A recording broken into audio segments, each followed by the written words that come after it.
Passport নিয়ে প্রবাসীদের সুখবর দিলেন আসিফ নজরুল। বিস্তারিত জানতে ভিডিওটি শেষ পর্যন্ত দেখুন। অন্তর্বর্তী সরকারের আইন, প্রবাসী কল্যাণ ও বৈদেশিক কর্মসংস্থান মন্ত্রণালয়ের উপদেষ্টা অধ্যাপক আসিফ নজরুল জানিয়েছেন, আগামী 15 ডিসেম্বর থেকে প্রবাসীরা মেশিন রিডেবল পাসপোর্ট এমআরপি পাওয়া শুরু করবেন। আজ বুধবার 1 ডিসেম্বর দুপুরে নিজের ভেরিফায়েড ফেসবুক পেজে ভিডিওতে এই সুখবর দেন আইন উপদেষ্টা। প্রবাসীদের উদ্দেশ্যে আসিফ নজরুল বলেন, আপনাদের পাসপোর্টে খুবই সমস্যা হচ্ছে আমরা জানি। এমআরপি পাসপোর্টে 15 ডিসেম্বর থেকে আপনারা এমআরপি পাসপোর্ট পাওয়া শুরু করবেন।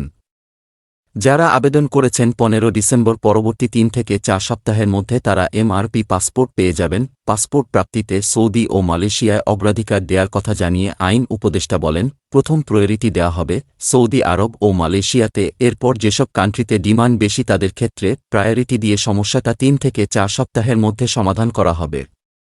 এত পরিমাণ এমআরপি পাসপোর্ট ছাপানো হচ্ছে যে ইনশাল্লাহ আগামী 2-3 বছরে এই সমস্যা আর হবে না।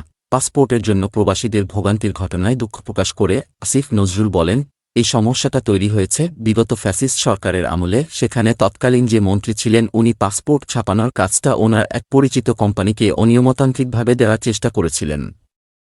এ নিয়ে 1.5 বছর সময় ক্ষেপণ হয়েছে, সেটি বাতিল করে দ্রুত সবকিছু সমাধান করতে কিছু দেরি হয়েছে। তবে আগামী 5 ডিসেম্বর থেকে পাসপোর্ট দেয়া শুরু হবে। আপনাদের অনেক কষ্ট হয়েছে, এজন্য আন্তরিকভাবে দুঃখিত।